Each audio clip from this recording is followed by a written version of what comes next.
I would say one misconception is a lot of times people look at sensory play and they think it's just fun play. They don't really see the benefits behind sensory play.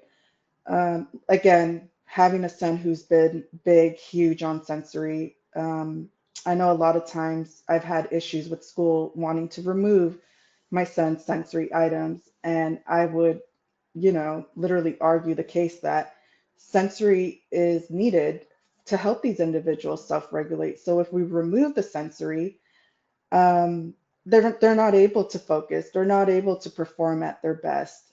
Um, they'll tell you that they'll perform better or they'll focus, but sometimes it's different for every individual. So I love the fact that you said that your son has a sensory diet plan because that was one thing I really had to advocate to get into my son's IEP because I wanted my son to have as much sensory break as possible. And I don't think it was something that they needed to work or earn.